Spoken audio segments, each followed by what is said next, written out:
Welcome to the class where tech takes the lead. Adam Todd here with just what you need. Teachers everywhere, let's elevate the game. With digital tools, we'll never be the same. In this podcast, we'll uncover the trends, from apps to gadgets on which we depend. Connect with your students in ways so fresh, innovative minds put to the test. In this podcast, we'll uncover the trends, from apps to gadgets on which we depend. Connect with your students in ways so fresh, innovative minds put to the test. Classroom dynamics where we all unite. Education future shining bright, with Adam Todd guiding us through. Teachers' paradise coming true.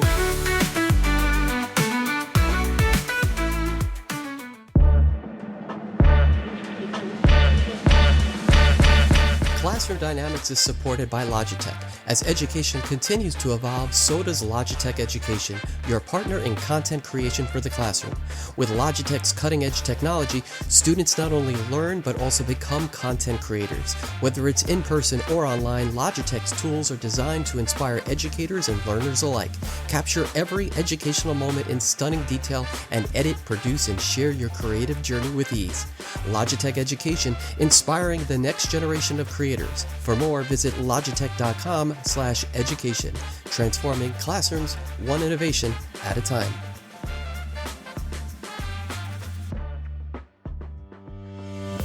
Welcome to Classroom Dynamics, the podcast where we get into the exciting world of technology and education. Hi everybody, I'm your host Adam Todd, and on the show today, we're exploring one of the most dynamic topics shaping our classrooms today, artificial intelligence.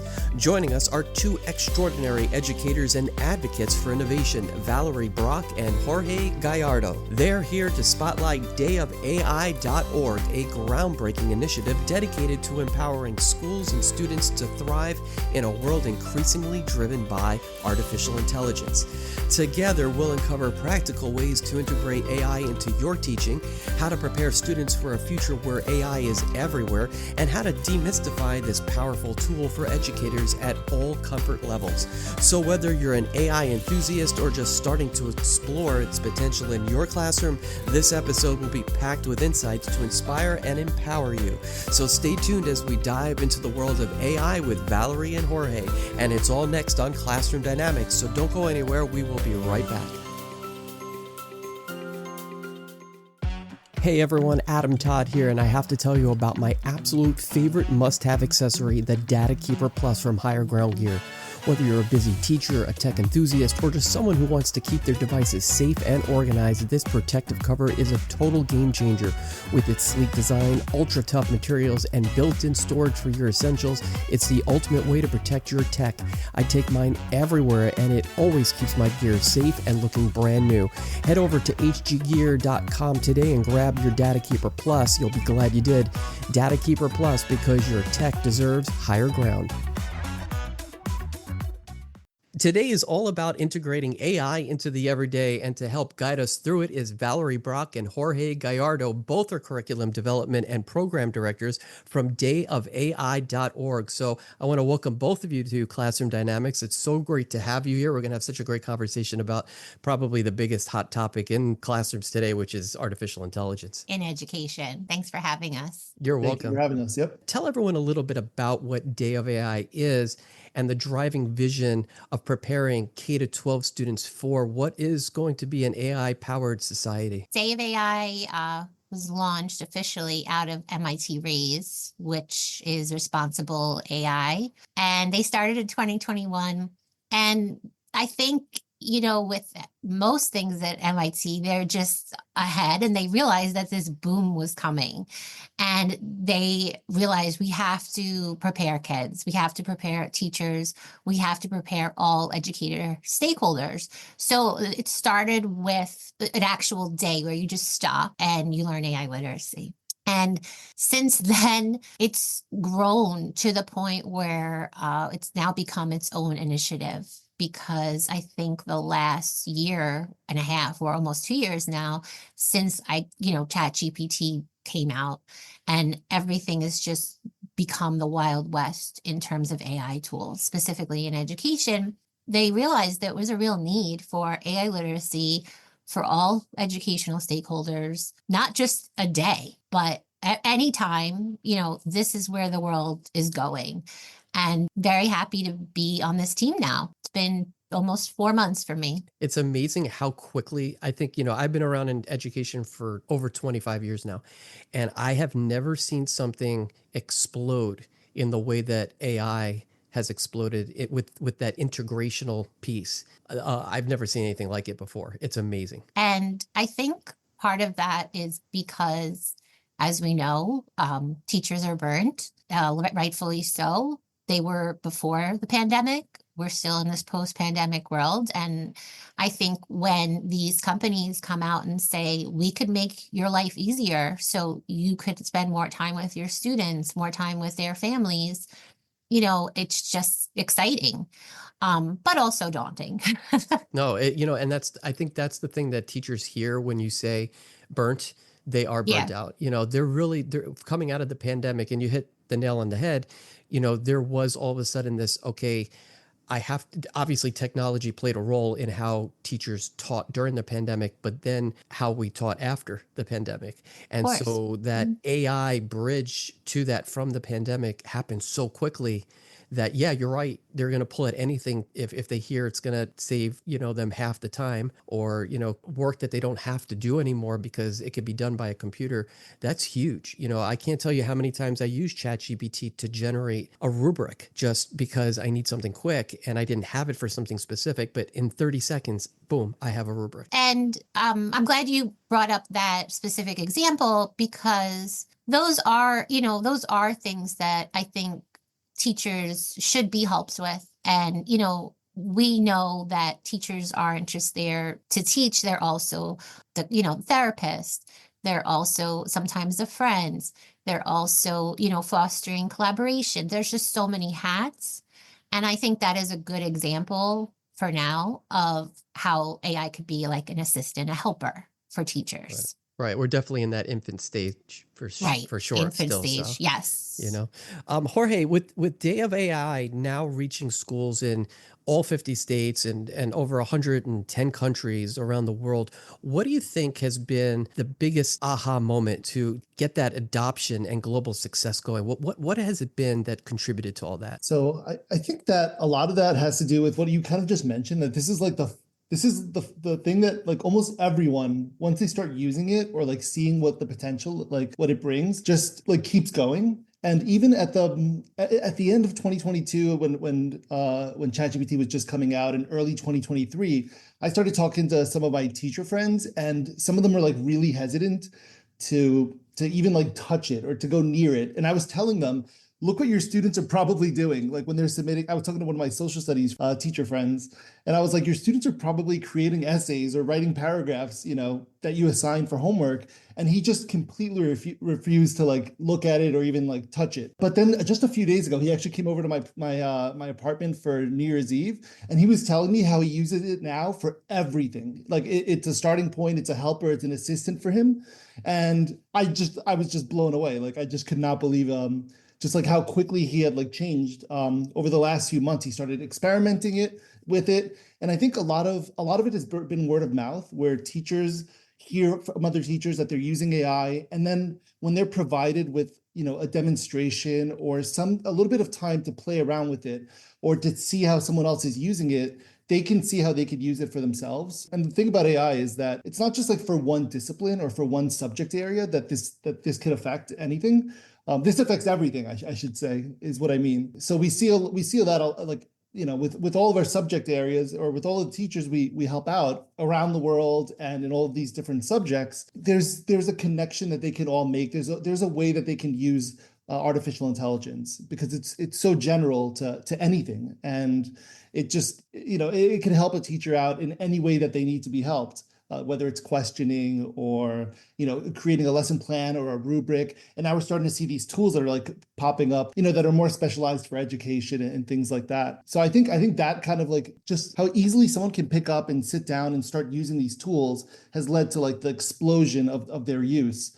There was a lot of early adopters, I would say, and it took some time over the past couple of years, but there's a lot of people using it now, and they're not staying away or shying away, and it's just inevitable almost that they're going to have to do something and start really learning, and we're seeing that. We're seeing our teachers asking questions, our admins are asking questions, or trying to get support for their teachers, trainings for their teachers, demonstrations, and stuff like that. So we're seeing that happen both in the US and worldwide. People are trying to start their own communities and really get AI. Like they want to push the boundaries, and they don't want to fall behind, basically, is what It's almost like the early adopters were the guinea pigs, and nothing bad happened to them. They were okay, and they saw how other people saw how easily it could be used and translated into a classroom, and how you can get something out of it instead of being fearful of it. And I mean, it's funny you mentioned that, because I actually have a social studies teacher, a friend of mine, who didn't want to touch it for a long time either. So it's funny how maybe the social studies teachers know something that we don't, but because it's true, like in technology, you find that a lot. Technology comes out and somebody's going to try it. Somebody sees the vision that it was meant to be used for, and they try it. And then other people start to say, oh, you used it for that. Maybe I can use it for something else. And that's how it starts to get it integrated a little bit more. So it's interesting how you brought that up. AI can save teachers time, but what if it could do more? With Your Way, AI is built specifically for your school or district, aligning cutting-edge technology with your instructional goals, strategies, and vision. Empower teachers to personalize instruction, create engaging lessons, and implement innovative practices, all while saving time for what matters most. Why settle for one-size-fits-all AI? Customize and build your way safely and seamlessly. Discover AI that works your way at yourwaylearning.com.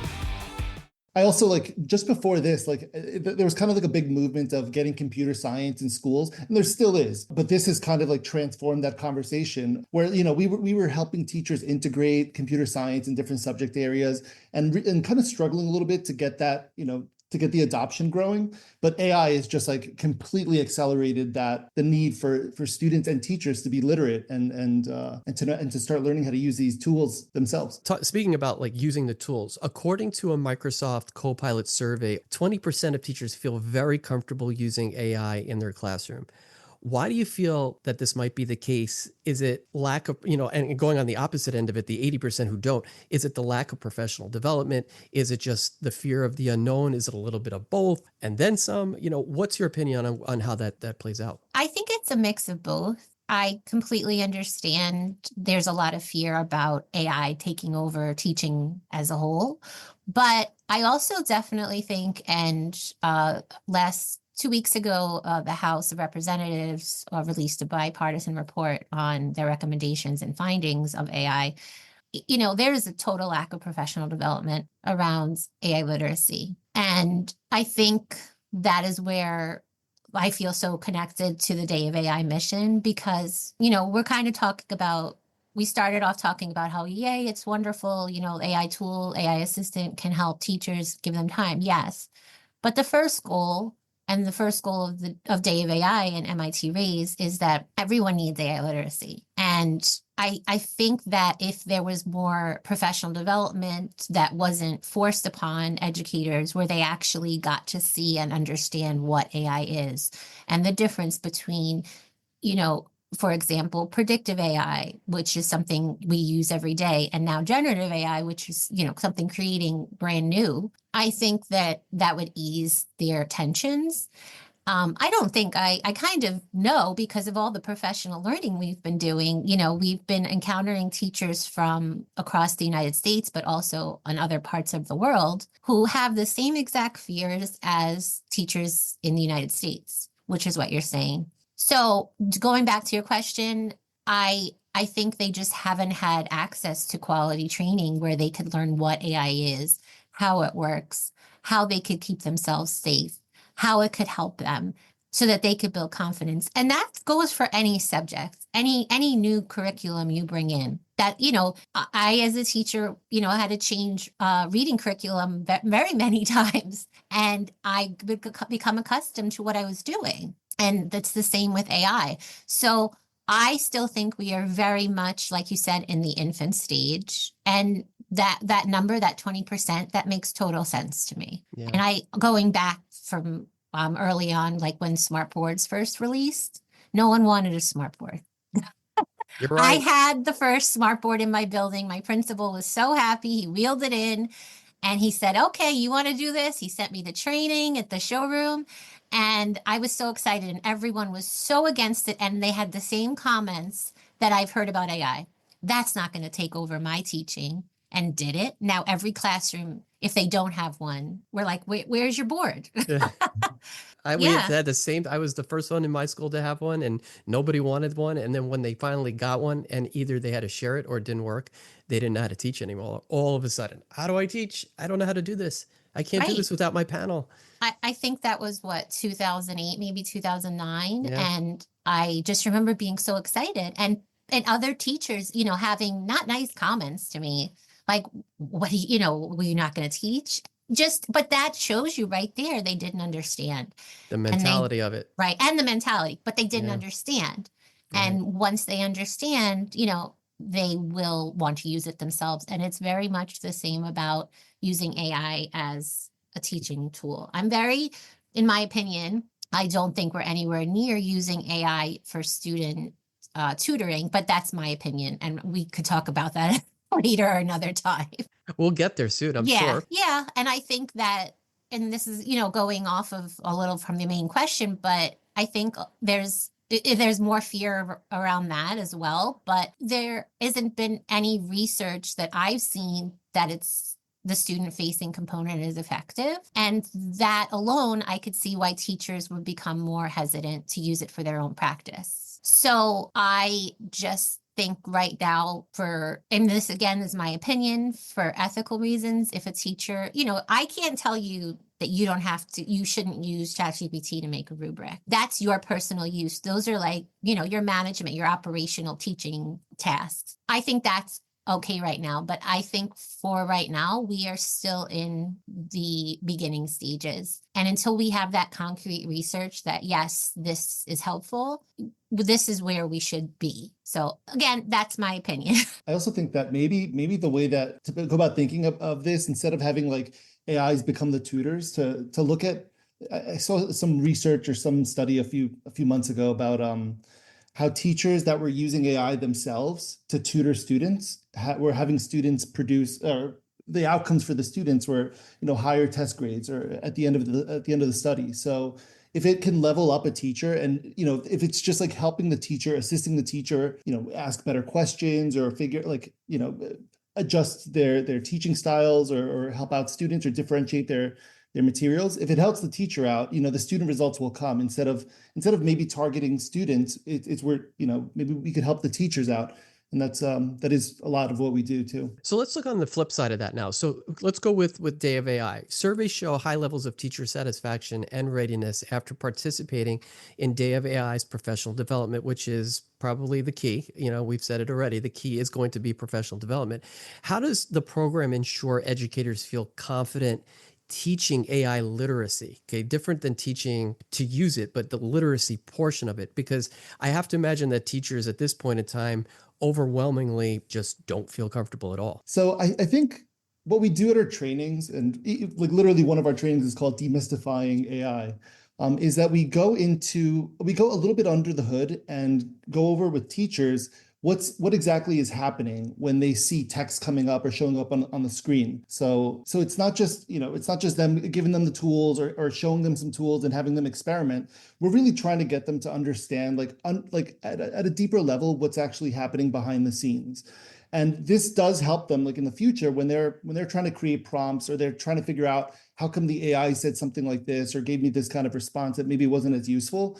We're trying to help them create better prompts and really think about it at a deeper level than just, this is what you should use, this is what you should ask, or just, ask the prompt or ask the AI to just write you a lesson plan. That's not how we go about it. So a lot of it is understanding at a simple but a helpful level what's actually happening under the hood when they're typing in a prompt, entering a prompt, or providing context for the AI to produce an output that will be helpful to them. And by the way, that's another way to look at higher order thinking for Oh, the yeah. kids or and even the teachers, because Yeah. you have to think ahead to get what you want out of it anyway. And also, I could just, now that I'm thinking about it, in person, we had our teachers sharing out like which prompts worked for them or which Mm-hmm. ones weren't as helpful. And actually, we were trying to find edge cases where like it wasn't working correctly either, so that they could see that it doesn't always work perfectly, and like it produces mistakes or hallucinates. But doing all of these things kind of gives teachers confidence in being able to use the tool and like to know what to look out for. Some of them might be like afraid of it because they're not sure if they can trust it, or things like that. They don't know how it's working. They don't know what it's doing. And there was like a lot of misinformation and a lot of misunderstanding about AI when it first came out, and that's why I think that there was a lot of fear about people being scared of like the AIs taking over. But we really try to make sure that we get our teachers to be comfortable, and we start like right from the very beginning. We don't go into like very difficult, like very confusing topics.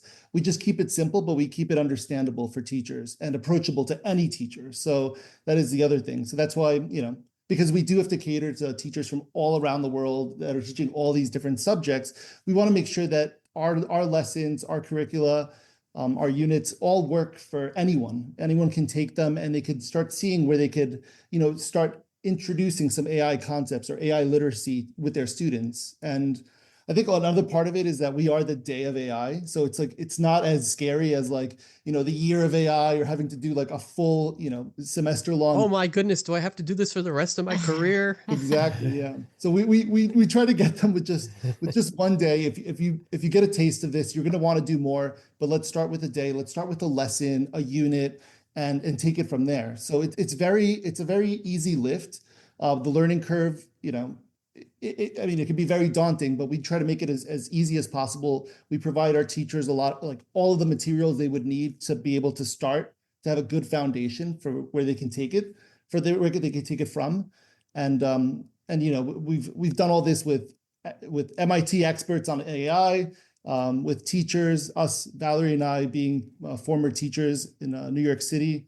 And we provide that support. We're providing a community. We're creating a community for teachers to have support, if they don't have that in their school district, for example. And correct me if I'm wrong, but I think also part of the training and the professional development for teachers has to be to use AI, at least at this point in time, as that starting point, but to go over it, to make the tweaks, the human side tweak of it, like where I have to fix something, or I didn't prompt the right way, but I can make a quick little change here. I think that's also part of it, that teachers are afraid, well, I'm getting this output from the input that I gave to it that I wanted from this prompt, and I didn't really get it 100%. And I think that's that fear of like, how do I now fix it? How do I now make it my own? Yeah, Well, a lot of teachers don't even know that it's like it can be conversational. I've seen this where they type in one prompt, create a lesson plan or generate a lesson plan for a specific subject, for a specific topic, and then that's it. They're just looking at that and they're like, I can't use that. And so then we dig deeper, and we let them like explore and learn by exploration, to go a little bit deeper, include what the students already have done, what they know, what age level they're at, which standards you might be trying to cover, and things like that, to improve their prompts and improve the outputs. So we try not to overwhelm them. We do our best to support them as well. A lot of the survey results that we're getting, we use directly to change the PDs that we're going to be offering each month in the following months. And we do that to make sure that our teachers feel comfortable with and confident to be able to bring this to their students. I just want to add to that, before we demystify AI, we do recommend that our teachers come to our session and we walk them through the curriculum from the student perspective. So while they're seeing how the students will understand what AI is and how it works, they will understand. And we include very realistic real world examples. And we even have a game in the beginning that's designed for ages 8 through 18, where we show them objects after we explain what AI can do. And we ask them, is this AI? And it's like a toaster. But then it gradually becomes, like a self-driving car. So we try to include real world examples, like Jorge said, that would be relevant, not to just children in the US, but children across the globe. And I think that is so important. But we've also found that as we do the sessions, there are teachers who are off and running using ChatGPT and, using or another tool. And now they're coming back and realizing, oh, I probably should have learned this first too. So yes, they're getting a better understanding of, how to do prompts and how to help themselves. But at the same time, they're also seeing, wow, these are skills my students are going to need now. And, once they leave high school. And really, I say AI literacy should be mandated for all, humans. Yeah, I So think I think it will be one of these days. I think so too. And I also think that, making it as real world as necessary. I mean, I want to know how everything works. That's me.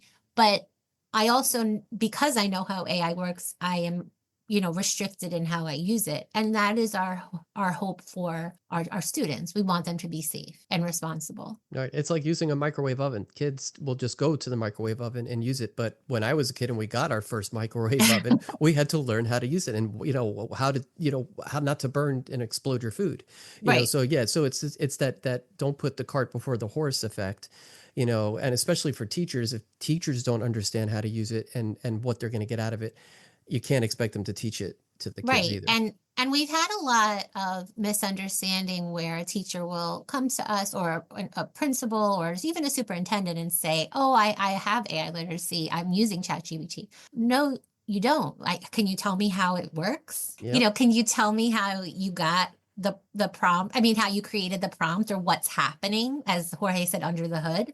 So, there's kind of like when we were working towards computer science and making sure everyone understood that. Now it's like we've pivoted. Okay, now we have to, keep up with the masses and make sure people understand what AI is and isn't. Let's go into how in 2024, Day of AI became a standalone organization, but it expanded into this whole new world. The focus was different, right? So teacher tools, school AI policies, all of these things came about. How are you helping schools with that balance, balance the opportunities of AI with also the need for safety, with also the need for equity and ethical implementation? There's a lot to it. And I don't think people understand how much actually is behind those two letters, A and I. You're right. You hit the nail on the head. It's the Wild West, and we have superintendents and principals, coming to us and hearing things on the news, plagiarism and awful things using certain AI happening with students, and then just rushing to do something. And my answer to some of the inquiries is, well, what AI literacy are you providing? Because again, if students and teachers and families have this AI literacy, maybe they wouldn't be partaking in, plagiarism, because they'd realize what's happening and how it works and where their answers are coming from. Or maybe they wouldn't be using AI for things they shouldn't be, inappropriate things. So we have a lot of offerings right now, and we're gradually increasing them. But we're also, like Jorge said, as teachers are filling in, our surveys and telling us what they need, we're trying to create materials and resources and time. We have, not next week, the week after, we have what we call community of practice. And basically it's open into the world. And in our registration form, stakeholders can put in what they want to talk about, what is happening, and we could provide them with whatever resources we have from our trusted partners. If it's something we created in-house, or if it's something that MIT has recommended, because MIT really is leading the research and has been doing this work before 2024, 2025. There's no one solution that's going to work for every school. It's kind of a case by case basis. We try to open ourselves up and have meetings, one-to-one meetings, like if it's instructional coaching they need. And sometimes it's just a superintendent or principal knows what to do and they kind of just need like that, yes, that sounds right. Or it's a redirection, kind of like with the students, they're on the right path and they just need us to say, good job, you're doing the right thing. But I wouldn't like to say that we necessarily help schools create policy, because that's very much something between a district and their legal team. But we do point them to research tools, structure, frameworks. And there's just so much being thrown all the time now with AI at schools. And I understand the fear, and it just adds to what you brought up before about that 20%. This is just another reason. I guess what you could say is we take a very individualized approach. And I We think that's the also way you should do it, right? Because like you Yeah. said, even, kids don't learn all the same way. Teachers don't teach all the exact same way. So there's going to have to be some individualization in how you approach AI and use it in your And class and school and level and grade and subject. Oh my right. goodness, it can go on forever and ever. And there's districts, as with every subject area or topic, there's such a difference. Like, we are working with this district that has this group of educators that they have like taken from each school in the district, and they've created, like an AI policy team, and they almost have a policy. But then we have districts that haven't really done anything and haven't had the time, and it's not really their fault. And, it's just unfortunately, not every state has requirements yet. I think last I checked, there were 22 states that had set forth policy. I might be wrong on that number because it keeps changing, but not every state has that yet. Some states have it, and the districts are scrambling to align. So Right, because it's happening a little too fast. right. Right, So it's coming. It's almost like curriculum is writing itself. The AI is writing itself almost, and it's coming out so fast that they can't keep up. And I think that's part of where the teachers have that void. Wow, like I'm learning how to use it, but now it just got 10 times deeper. And I feel like that's a constant catching up, constant learning, constant right. figuring it out. And there's these lists going around of like spreadsheets of AI tools, and specifically how it'll help you. And then there's like 40 tools on there, and teachers don't even have time to use the bathroom. When are they supposed to check out all these tools?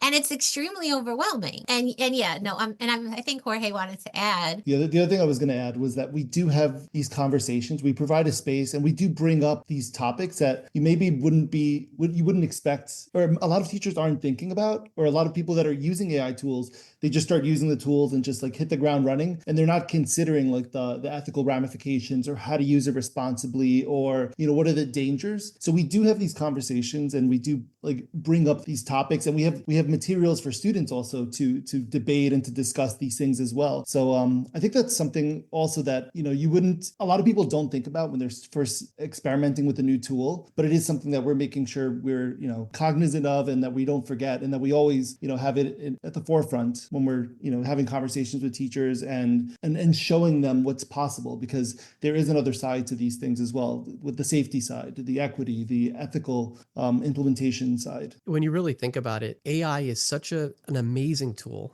but it's almost like having the keys to the brand new car and there's no rules to the road. How do you navigate all this craze that's going on about it? And yes, a lot of it could help. But again, it's that navigation part that's going to be the hard part. So let's look toward what you guys do and a little bit toward the future here. Outside evaluations show students not only learn about AI, but feel more optimistic about their ability to shape the future with it, especially when it comes to content creation in schools. That's a big thing now. The use of social media, even at home on their own time, that's a big topic now. How do you foster that sense of agency among students from all kinds of different backgrounds? But before you do answer that, we are going to take a break. And when we do come back, we'll talk more with Valerie and Jorge from Day of AI, and also look down the AI road as to what might be next. So don't go anywhere. We'll be right back right after this. Teachers, are you looking for resources that spark creativity and inspire learning? Look no further than Highly Motivated on Teachers Pay Teachers. From comprehensive lesson plans and interactive lab books to engaging informational test prep passages, Highly Motivated has everything you need to keep your students motivated and excited to learn. Whether it's a quick activity or a full unit, these resources are designed to save you time and help students succeed. Highly Motivated, motivating teaching resources that engage and inspire. Search Highly Motivated on Teachers Pay Teachers today. Every classroom has the potential to be extraordinary, and the Logitech Reach Adjustable Content Camera is your partner in making that happen. With its flexible arm and clear video, you can showcase everything from detailed drawings to live experiments, ensuring every student is engaged and involved. Whether you're teaching in person or online, Logitech Reach helps you connect with your students in a whole new way. Ready to take your lessons further? Visit logitech.com/reach and elevate your classroom to a whole new level. Welcome back to Classroom Dynamics, where today we're talking with Valerie Brock and Jorge Gallardo from Day of AI. Before the break, we were about to talk about how kids feel about their ability in using AI. So do you foster that sense of agency amongst students? Like, how does that all come together? You know, there's tech savvy backgrounds. There's kids that don't know how to use it. There's kids that want to know how to use it. How does this all play into that? So what we try to do is make sure that in our curriculum, the one that we're sharing with teachers that they're going to bring to their students, we try to make sure that we design lessons and activities that resonate with all students from all backgrounds with all these different interests. And we bring up those safety concerns and biases so that students are comfortable with these conversations that are a little bit difficult. And we've seen research that shows that when students have these conversations, that they become a lot more optimistic about the future of generative AI, for example, on their learning. And we see that, 7 out of 10 students who've had these conversations compared to 50% of the students who haven't feel much more comfortable with generative AI. And we don't really go into, how students can use. I mean, I guess teachers can apply it and with their students, they can modify the lessons to allow students to have that choice to use AI in a certain, depending on, I guess, the subject or the project or the lesson, to use it to do content creation or maybe tie it into social media creations, things like that. We don't really go that angle. We really leave it general and broad for the teachers to then modify and customize for their students. Is there anything you want to add, Valerie? Yeah, I mean, I also think that MIT Raise and the researchers we work with, they've done a really good job of creating curriculum that focuses exactly on what you asked. So, for example, there's a unit called AI in social media. And although I know kids are excited and want to use AI for monetary purposes, I mean, wouldn't we all? I think that, and it's the AI in social media is only a few lessons. I think that the teacher, hopefully being able to do that as their AI literacy would help the kids. Wait, maybe this isn't a good idea, or this is how I have to proceed if I am going to do this on social media because of misinformation, because of deep fakes. So there's that. And also, we do have other units that talk about bill creation and AI and human rights. So again, I think I want to, give credit where credit's due to the wonderful MIT team that we continue to work with. When they created some of these units, they really had a very good grasp of what kids are looking to do with AI. And if you look on our website under our curriculum, you will see these units, and they're not long units, and they really touch on what kids, specifically middle school, high school kids are using AI for. And we will, we have to stay, I guess, I don't want to say neutral in terms of curriculum. We have to stay on the curriculum because things are constantly changing. We just updated a few of our units. We just launched them about a month ago. And we're aware that curriculum is going to change. AI is evolving. Things are changing every day. I mean, like I said, the House of Representatives report that just came out, things like that are going to affect our curriculum and our PD. So we need to stay on top of it. As it continues to evolve, as AI just rapidly changes into something else and morphs again, how do you see your program continuing to adapt, down those lines? I know you just touched upon it, but just always staying ahead of the curve in AI, especially in AI education now, is going to be such a huge challenge for everyone involved from top to bottom. I mean, is there a long-term focus that you guys have and look for? I think what you said, I wouldn't say that we're staying ahead of the curve. I think that we're staying with it and keeping riding that wave, right? Riding the wave and not burying our head in the sand, and listening closely to the researchers at MIT and what's going on and adapting our curriculum. And Our three main goals are AI literacy, helping schools with these AI frameworks that will lead to their policy, and, demystifying AI so that teachers can use tools to help them. I don't see that changing right now, but we are being so flexible. We are, I don't think you could ask for more from professional learning. We've actually created sessions off of feedback immediately. Mm. And I think that's what we have to continue to do. Our customers are the teachers and the students. And, we ultimately, we're nonprofit, but we work for them. And if the teachers are saying, I need help getting other teachers in the building to do AI literacy. I need help getting other teachers in the building to realize what AI tools are available, then we will say, okay, let's do a session. Let's talk about it, community of practice. Let's share. So I like how you said we're riding the wave along with them. That's definitely a big part of it. I also think, obviously, like the ongoing curriculum updates, we've been partnering with international organizations. We have a very vast page with all these different representatives across the world that saw Day of AI and said, wow, this is amazing. We're going to make a website for our country, our culture. We're going to adapt some things. So if you go on our website, you could see our international page. And we've even had some amazing partners come to us and say, we'd like to translate all of your curriculum. And they've done it. And, you could see. And I think that just really speaks to how powerful Day of AI has become. And we're going to continue working with partners, other organizations, because this is another thing. So there's a new tool, there's a new, fancy new website, fancy new software promising to help everyone. And I think there's coming to the point where we're funny enough, where there's all this AI literacy. And I think that we need to kind of bring it in, hone it in and say, okay, how are we helping people if we're offering 10 different modules of AI literacy? It's not a race. It's getting to the children ultimately. So I think, in our future, there's definitely going to be working with more nonprofits to see how we could work together.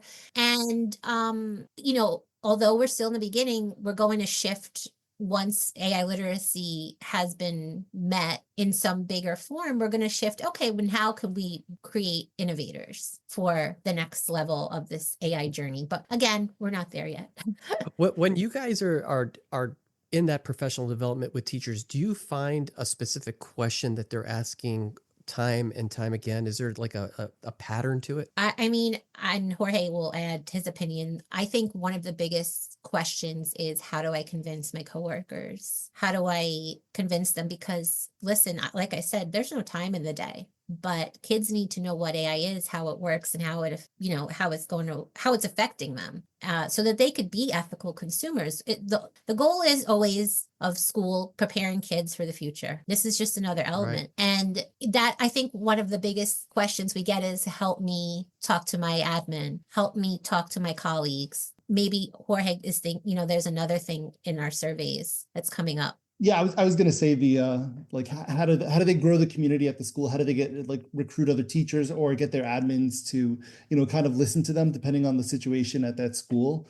We've also had schools or teachers, I think, ask for family resources, like what could they do with the family, so that families can become aware of what's going on, because very few of them actually are aware that this is happening, that, how to even use these tools. And so that's another component, another piece where we've supported them. We have a family resources area on our website, dayofai.org. So I think those are the conversations, or those are like the recurring questions or needs of our teachers or educators that come to our PDs. Right. It's nice to hear that at least it's a basic question. They're not looking for something over the top. And I can't share too many details yet, but we are working with a pretty family-facing organization to make very family-friendly resources, with the understanding that AI is such an equity issue, because, if the teacher down the hall is using it and creating X, Y, and Z, but the teacher across the hall isn't,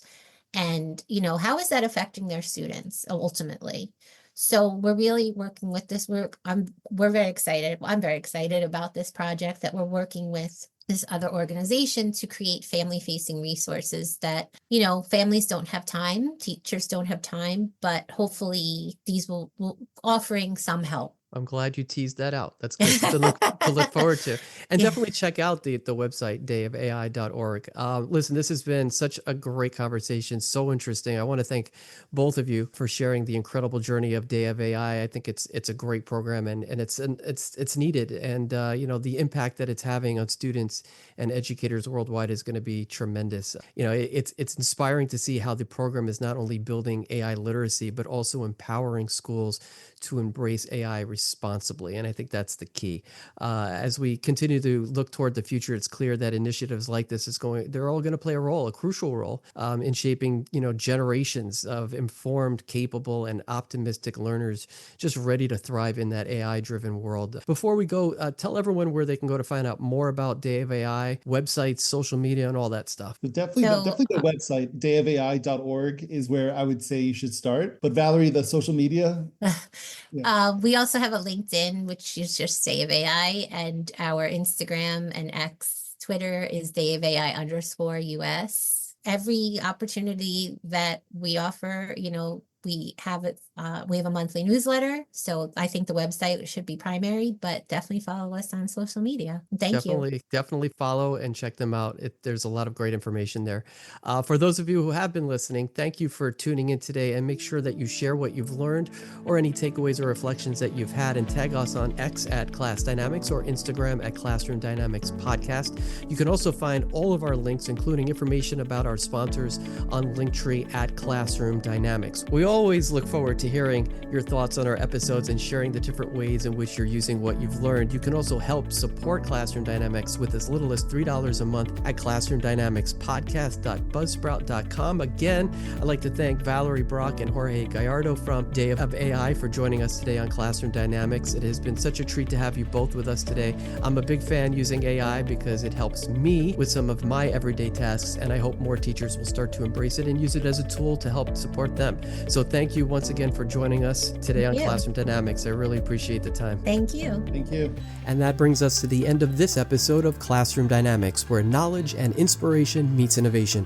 I hope you've enjoyed today's discussion and found it both insightful and uplifting. As always, my goal is to provide you with practical strategies, engaging stories, and powerful insights that can fuel your motivation as an educator. I believe when knowledge and inspiration do come together, incredible things can happen in your classroom.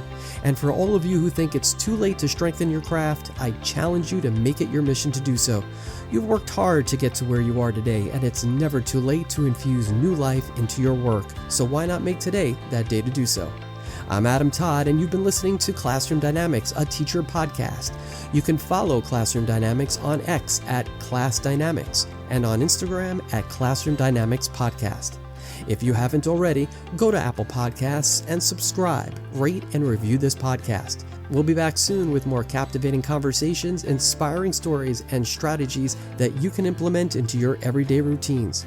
Until then, keep igniting that spark in your classroom and never stop believing in the incredible impact that you have as an educator. You're more powerful and inspirational than you think.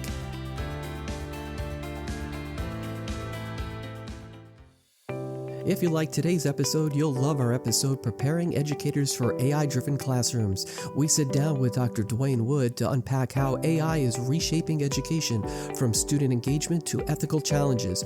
Don't miss this insightful conversation on balancing cutting-edge technology with the human touch in teaching. In the service, we always were the idea of mission focused. What's the goal? And I'm putting all my effort to achieve that. To me, it's the same thing in education. I got a learning outcome. And that learning outcome has been vetted, right? It's an applicable skill or knowledge or attribute that's required for some form of task or something in the real world, either in the world of work or just in life. So I need to be able to adapt what I'm doing within the classroom to achieve that outcome.